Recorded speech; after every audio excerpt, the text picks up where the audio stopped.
kubanga speaker essaawa eno aliira ku ntikko. Nze ssebo speaker ndi ku sayidi ye olw'ensonga tuzze tulaba ababbi wano abayitirivu ne babba yunifoomu z'amagye ne babba ssente za palisi modo bo tebakwatibwako. Kati ono olwaguze emmotoka ennungi kobbo nti kabazimba omutima, omukazi bamuleke ebweru bamuwera tagenda kuddayo. Ebweru bamuwerayo kati ne wano aleme okweyagalirawo Uganda mugiyise komera.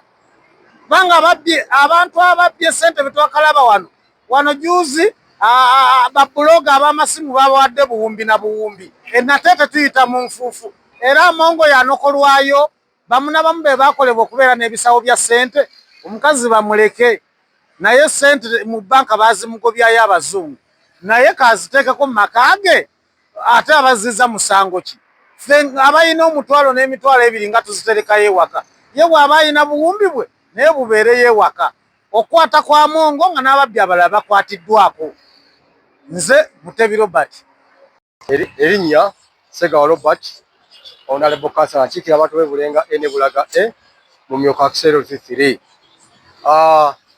Tuli basiimu olw'ebyo kati ebigenda mu maaso nti batandise okuluma newakubadde bakikoze leeti kuba myaka 4 tubadde tujja tukaaba nga ffe bannabyabufuzi abakulembeze nga tukaaba enguzi banaye efuuse enguzi tuvola nze nali fuusi n'okukola bye nakola olw'enguzi bananze saagalira ddala nguzi era omuntu ali enguzi ndabira ddala ng'alidde eddwaliro ndabira ddala ng'alidde oluguudo kati ffenna tukutuse emigongo olw'amakubo amabi ge tuyitamu naddala ffe ab'Owakiso tuli banyiivu nnyo naye kyamukisa mulungi tebatandise okubakwatako.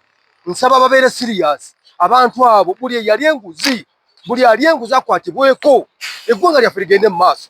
Tusembye emabega obuwangwa amawanga amalala ge twali twayitako dda kati gatuyiseeko ffe tukwebedde. Lwaki Uganda nga tetulina ebyobugagga baitewe leero lwetegere nti Uganda tulina ssente n'osanga mu maka g'omuntu ng'alina biliyoni 20 alina biliyoni 40 kyewuunyisa. Ssente zaalibadde zigenda mu malwaliro amalwaliro temuli malagala tulina bizimbe byereere tukawa newaffe wano ku Epicenter 3 wano ku Kidde Wakiso temuli kabada nkalu tebalina genereeta tebalina kyamasanyalaze tebalina amazzi tewali naye n'owulira nti maka g'omuntu mulimu biliyoni 5. Ekyo kiki? Nsaba buli muntu abo abanene mugende mu maka gaabwe ebisenge byonna bijjudde ssente muzigyeyo ziyambe eggwanga okugenda mu maaso ziyambe n'abantu baffe okugenda mu maaso. Kyannaku nnyo nti sipiika waffe engeri gyakuttemu ebintu yeewuunyisa. Bajeti gye yasanga ng'eri ku buwumbi 3 kati eri mu buwumbi 34. Alinyisanga bwalaba beegabira omusaala nga bwe balaba n'owulira nti ate simanyi ono bamuwadde akasiimo ne weebuuza akasiimo yakoze eki? Sipiika banaffa ku bannayuganda ffe ku ggwanga lyaffe eggwanga lyaffe lwaki mulizza emabega? Sipiika tuli banyiivu nnyo bannayuganda tuli banyiivu nnyo nze mbabuulira mwetereeze mufe ku eggwanga lyaffe gende mu maaso lwaki sigala emabega? Era oba sinamanya ani akirimu ekyokukwata abo bonna abali enguzi abo bonna abalya ssente z'omusolo ssente zaffe ffe abawa omusolo akikoze tukwebaza webalire ddala tokikomyawo era tusaba ogende mu maaso tulabe nti tutereeza eggwanga lyaffe. Erinnya nze Kiwanuka Twaha omutuuze w'e Kakunyu. Ku nsonga y'enguzi eyitiridde mu ggwanga Pulezidenti Museveni we yamala okulayira n'agamba agenda kikwatako nnyo ekyenguzi. Twamusanyukira nnyo olw'ensonga eyo kuba enguzi ebadde ekutta ejjembe ng'enguzi buli wamu w'otambula nguzi era kitusanyusa nnyo okulaba nga abantu abo abamu ne bazudde nga bo bali banguzi nga basobola okubeera nga babuvunaana nga balina emisango egyo nga baguzizza omusango egyo oba balidde enguzi.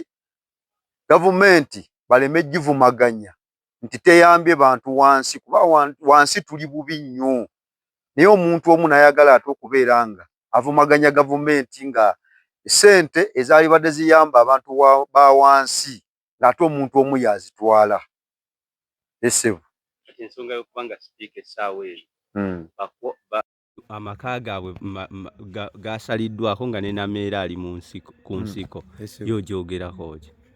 Ensonga eyo sandibadde nga njogerako kinene kubanga sipiika yabadde addukanya emitendera gyonna egy'ensimbi oba okubaga nti kino tukyongeddeko bwe tuti yalibadde ate asobola okubeera nga akigattako nga sipiika yasooka Kadaga we yavaako yalibadde ate asabusa ye wansi okusobola okulaba nga ekonomi etuuka ne wansi nga tenyigiriza bantu ba wansi. So sipiika baba bamuzudde nga ye yakirinyisanga waggulu nga kituufu bakizudde kituufu balina okugonjoola ensonga ezo naffe wansi tusobole okufuna obwenkanya. Erinnya lyange nze Kyamagwa Steven era nga nze mulabirizi w'ekkanisa z'abalokole wano Mukono municipality. Kisooka njagala okuyozaayoza president olw'okulayira n'ababaka ba palamenti bonna n'abakulembeze abalala bachairman ba district abamu balayidde bakulembeze bonna tubayozaayoza. Twagala okwebaza omukulembeze w'eggwanga commitment gye yakola mu kulayira ey'okuba nti agenda kukwata ku kigambo ky'enguzi ebadde ekudde ejjembe mu ggwanga lyaffe oba oli awo ebadde slowing down enkulaakulana y'eggwanga lyaffe. Ebigenda mu maaso tubiraba era twebaza bonna abakola omulimu abakuuma ddembe n'ebitongole byonna ebigezaako kunoonyereza n'okulaba nti oba oli awo nga waliwo ensonga y'enguzi ng'etegeerebwa era nga ereetebwa mu mateeka. Ekisinga obukulu kinjagala okubasaba kyakutabagana kubanga President Museveni ye taata w'eggwanga lino ate oli jjajja. Njagala kusaba nti mu byonna obeere ng'osonyiwa ate obeere nga obuulirira era nga obadde okikola bulijjo era nga obudaabuda abantu abo ababeera bagudde mu mitawaana ate abakoze ensobi.